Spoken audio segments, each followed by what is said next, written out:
Do you live in Brazil? I do. I live in the south of Brazil. Oh, okay. You are watching First Time on Zoom. On this show, two strangers meet each other for the first time. They have a set of questions to ask each other to get vulnerable in 15 minutes. What's up? I'm Ryan Trahan, and I'm with the Green Room today. I am based in Austin, Texas. Oi, meu nome é Clara, eu sou do Brasil e eu faço vídeos pro YouTube. Hi, Ryan. Nice to meet you. Yeah, how's it going? Good. How are you? Good. Brazil, huh? Yes, Wait, do you live in Brazil? I do. I live in the south of Brazil. Oh, okay. Let's see. Okay, I'm actually genuinely interested here because I only have, obviously, like US friends on YouTube. What is being a YouTuber in Brazil like? Are people supportive or is it less popular of a career there? I feel like it's a career that a lot of young people want to pursue. Mm-hmm. I guess it's like that everywhere now. It seems very unrealistic and very, very foreign in many senses, Mm-hmm. let's say. Yeah, that's interesting. I feel like here, when I was growing up in school, literally everyone wanted to be like a firefighter or a scientist or astronaut. But now all of Haley's little cousins are like YouTuber, vlogger, just like every facet of YouTube possible. So I feel like, I don't know, it's interesting to see how our economies go and just like the general form of entertainment when everyone wants to be an entertainer. But super interesting. Yeah. Just from watching your videos and talking to you right now, you seem to be a very extroverted person. You also have a lot of friends who are also creators and YouTubers. How do you think that helped your career? I honestly think just the excitement to talk to people and just the willingness to learn from other people is so important in every career, I'm sure. I would probably want to be the same person who's talking to someone who knows more than me, or even people that on the surface might not know more than me, but always have something to offer. And just have this like growth mindset about yourself. I feel that. You feel that? Okay, so when you made your decision to drop out of college, did you expect your career to be where it is now? Not this fast. You know, it's kind of crazy how things just fall into place. But I remember when I dropped out, I had this like really emotional video where I was like, I have to drop out of college. And in the video, I was just trying to give people all the reasons I was doing it, but I just want to work for myself. And in 4 years, if I'm making that much money, then I'll call it a success. And within 1 year, I hit 1 million subscribers. So just that initial self-belief sparks a fire that can be so massive. Have you ever been in a situation where people don't take you seriously because you're a YouTuber or the career path that you have? In all honesty, I'm very lucky because both my parents are very supportive of me, but I always feel in my extended family sometimes there was always a little sarcasm in the way that people talk. It wasn't necessarily to be mean, but it's hard because everyone in my family is very intellectual. Sometimes it's hard to understand that that's not the only path.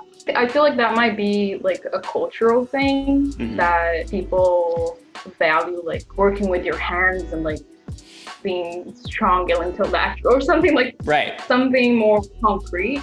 Yeah, I mean, I was gonna say the same exact thing. I feel like it's such a new thing. It's hard for people to even understand that it is a possible career, but also people seem like they don't respect it because even my friends right now, like some of them just don't understand that it's a weekday and I'm trying to like get a video up, and just the business side of that is kind of not understood by the general public. So it's kind of important to tell the people that we care about and like inform them as we go, like, hey, this is our job, you know, this is what we want to do. So totally agree.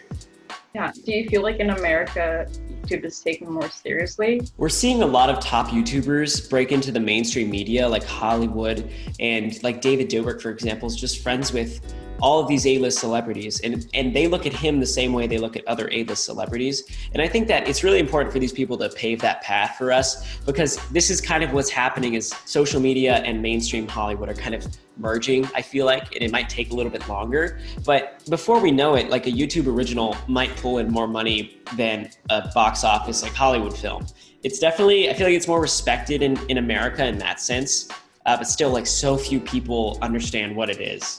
So we'll just see with time where that goes. But Okay, I have a very good question for you. okay. So, last question. For me, in my situation, I don't have many friends that are on the same path. Where do you feel that luck versus hard work played a part in your YouTube success? whenever it comes to hard work and luck in general with success, this is the kind of the overnight success thing that people always talk about. Like one night, maybe someone blows up and they get 1 million subscribers overnight, but you don't see that 3 years prior, they were putting in the effort, and putting in the effort, they just weren't getting results. And I think there's a very strong foundation that you have to build in order to get lucky. And if you don't have that foundation, you're just not gonna blow up like that. So people see it as luck, but in my eyes, this is something I've said from literally before I had any success on YouTube. I truly believe that in life, we get what we deserve eventually if we just keep going. And I think that's just kind of what I live for and like strive for.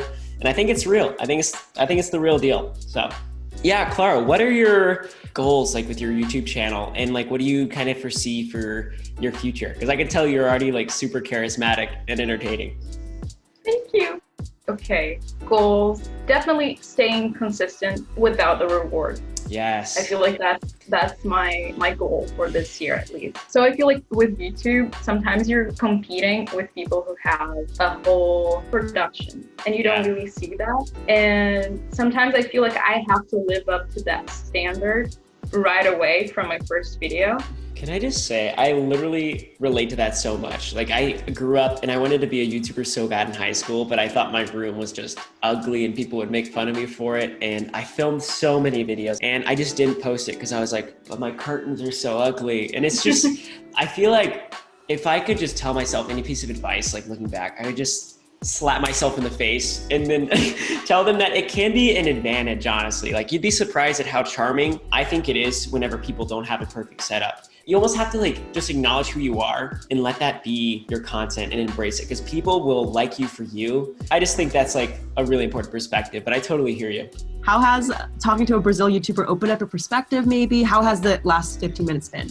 It's the same thing as me chatting with like Mr. Beast, for example. I feel like you have so much just knowledge and understanding of life, and just like where you're at with YouTube is so inspiring to me because I just love those stages, I guess. I don't know, there's always something to learn, and I really appreciate just sharing your insight with Brazil. It makes me realize how lucky I am to have my circle that I have. But yeah, it's actually been really insightful, so I appreciate it. Thank you so much.